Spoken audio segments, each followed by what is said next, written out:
cette manif. C'était la première manif de Convergence. On organise un petite soirée comme ça, sur plusieurs thèmes. Alors, pour déjà apprendre à se connaître, puis on a apprendre à se connaître, savoir ce que. On a souvent des points communs, on a des convergences et des divergences, parlons tranquillement des choses. Donc on parle aussi de ce qui se passe au niveau national, c'est-à-dire de la répression. Donc on a fait on s'est permis de programmer un petit ordre du jour. On va le valider, l'idée c'est qu'on le valide ensemble si ça vous va. De gouvernants qui ont des casiers judiciaires plus remplis que n'importe quel qui est en prison. Donc ça aussi, il faut qu'on en parle, c'est important pour nous, le référendum d'initiative citoyenne. Alors, l'idée c'est pas qu'on voulait pas parler du RIC, ça faisait partie des revendications, une convergence ou pas qu'on a ensemble, et du coup, on va parler du RIC dans ce cas-là. Donc la première question du jour, c'est le grand débat, on y va, on n'y va pas, donc la parole est libre. Dites personnel qu'il ne faut pas y aller, alors peut-être, parce que c'est pas le grand débat, c'est pas un grand débat, c'est la campagne de communication de Macron, c'est sa campagne électorale. Il a complètement, le grand débat est vicié dès l'origine, il a détourné le grand débat qui devait être mené, je ne vais pas rentrer dans les détails techniques, par la CNDP, la Commission nationale du débat public, avec la fameuse Chantal Joanneau, celle à 14 000 € le mois.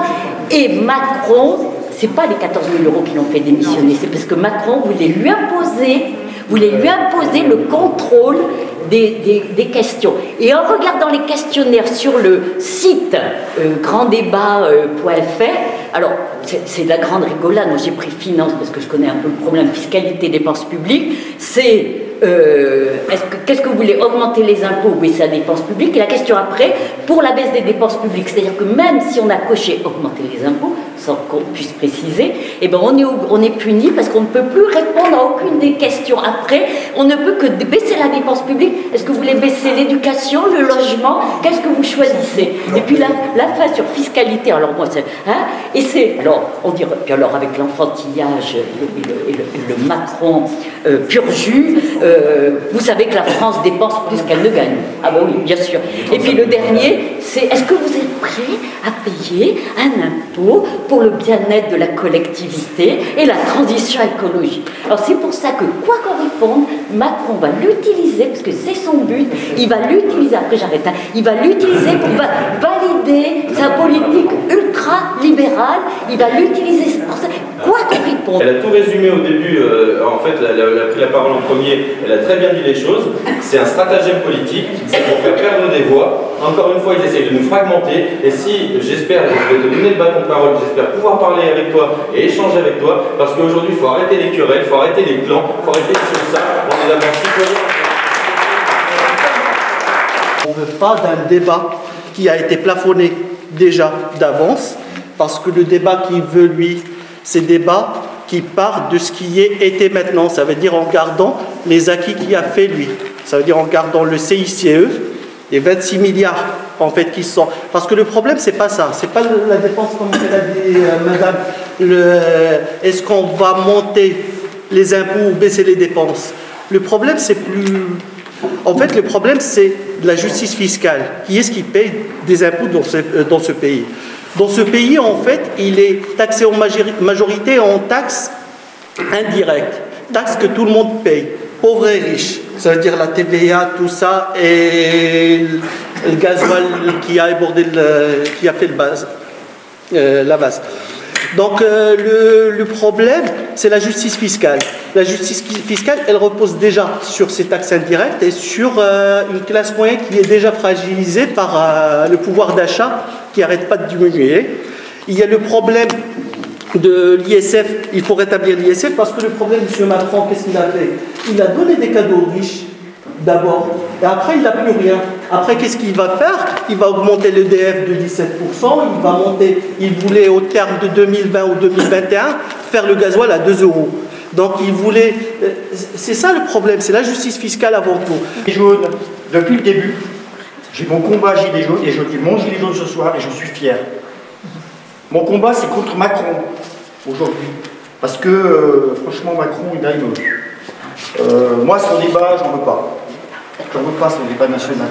C'est du pipeau. Pipeau. On n'en veut pas. Moi, je suis un jeune retraité depuis 1 an. Aujourd'hui, M. Macron, il n'est pas là pour m'entendre, mais je ne veux même pas qu'il m'entende. Aujourd'hui, je vis sous le seuil de pauvreté. J'ai 61 ans. J'ai travaillé pendant 45 ans. Hier, j'ai reçu ma maigre pension. Moi, je le dis, j'ai pas honte. Hein. Je touche 580 € de pension. La pension de ma pension, 580 € par mois, plus une petite pension de, vous savez, la complémentaire, de 130 €. Voilà, ce qui me fait à peine 900 € par mois. Après les 800, dans les 800. Voilà. Hier, je me suis demandé, je me suis dit, putain, comment je vais vivre? Comment je vais faire là, pour payer mes factures, l'électricité, ma voiture? Je me demande si ma voiture ne fait pas m'en séparer. Parce que je ne peux même plus payer l'essence. Je peux plus. Je peux plus payer l'essence. Hier, vous savez où j'étais? J'étais m'inscrire à la banque alimentaire. J'étais à la banque alimentaire. Ça fait mal.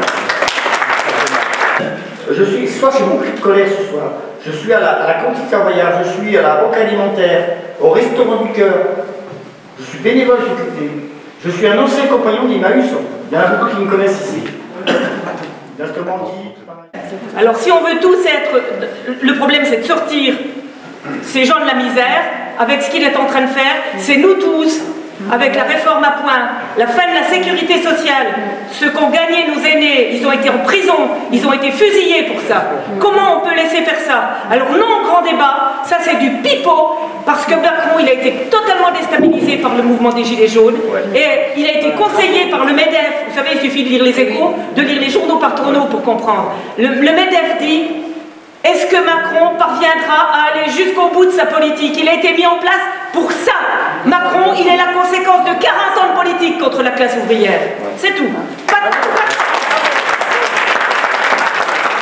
Celui qui ne se rebelle pas ne doit pas se lamenter. Aujourd'hui, on est tous dans la rue, mais jusque-là, on a laissé faire. Hein. Tous les ans, le tabac, l'essence, les taxes, on a laissé faire, Là, on se réveille. Il faut qu'on soit unis et solidaires. Pour ceux qui ont peur d'aller sur des barrages, des ronds-points, tout ça, la rébellion silencieuse qu'on puisse faire et qui va être puissance, c'est le boycott. Boycott les médias de merde, qui nous racontent de la merde, qui racontent par exemple à mon beau-père qui est portugais, qui a 60 ans, qui me dit, il regarde donc TF1 et BFM et qui me dit, mais tu sais, le mouvement des Gilets jaunes, c'est qu'à Paris, hein. Ici, il n'y a rien. C'est vrai. Et lui, c'est pas... Il n'a jamais entendu parler du RIC. Il y en a qui ne savent même pas aujourd'hui en France qu'il y a eu un appel à la grève nationale. Ils essaient de camoufler tout ça. Boycotter les grandes entreprises qui ne respectent pas l'environnement. Vous les savez tous, là, ils ont augmenté le prix de Coca Nutella. Nous, on s'en fout de Coca Nutella. Coca, c'est des enfants qui sont à l'autre bout du monde et ils assoivent des peuples à Coca-Cola. Nutella, ce sont des singes qui meurent dans les forêts. Vous connaissez tous l'histoire, il y a de l'huile de palme et tout ça. Le boycott les grandes marques qui respectent ni la nature, ni notre santé. On sait ce que c'est, parlez autour de vous, les chemtrails. Qu'est-ce que c'est les chemtrails? Ce sont les grands avions quand vous voyez passer dans le ciel qui laissent des grandes traînées blanches. Non, pour la plupart, ce n'est pas de la condensation, c'est de l'aluminium et des merdes qui nous envahissent sur la gueule. L'aluminium, c'est ce qu'on retrouve dans le cerveau quand on est atteint de la maladie d'Alzheimer, du Parkinson. Leur vaccin, le fluor, depuis qu'on est petit, ils nous disent de nous brosser les dents 3 fois par jour avec du fluor. Le fluor, c'est ce qu'utilisait Hitler pour, comment on dit, modifier les pensées, tout ça, des juifs, nous contraindre. Oui, il y a des gens qui vont être étonnés de ce que je vais dire. Renseignez-vous. Vous me direz, oui, mais Internet, tu peux trouver de tout. Oui, mais Internet, tu y trouves la vérité. Moi, je suis des débats, des conférences, des scientifiques, tout ça. Il faut se renseigner. Et bon, je vais peut-être un peu trop loin pour les gens, mais en tout cas, boycotter les marques qui ne respectent pas les animaux, la nature, le dernier iPhone, notre mode de surconsommation, aller sur les petits marchés, les coopératives. On va se mettre avec les agriculteurs, tout ça. Et je passe la main à Jules. Merci. Moi, je veux juste dire un mot, on ne va pas laisser passer dans la rue depuis des années, régulièrement. On s'est battu, et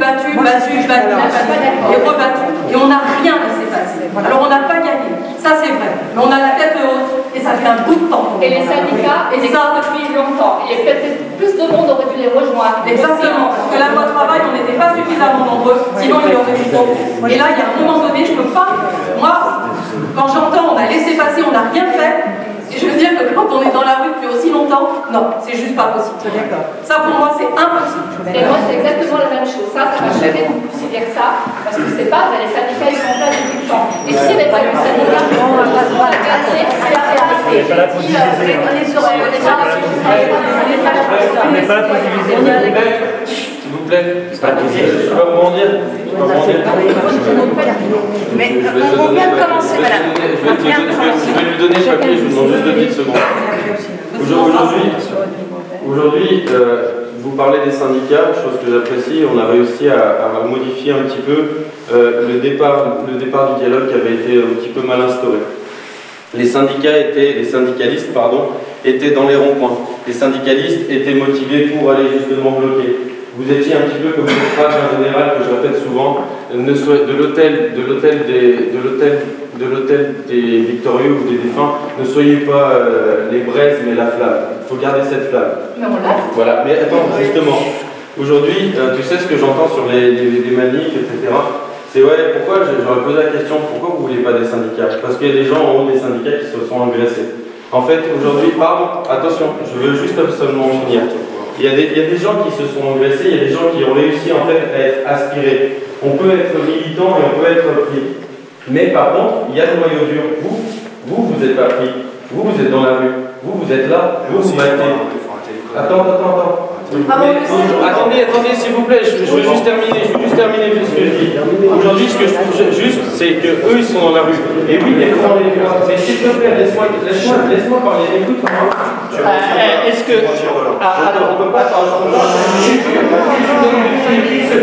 Est-ce que je peux me permettre de gérer?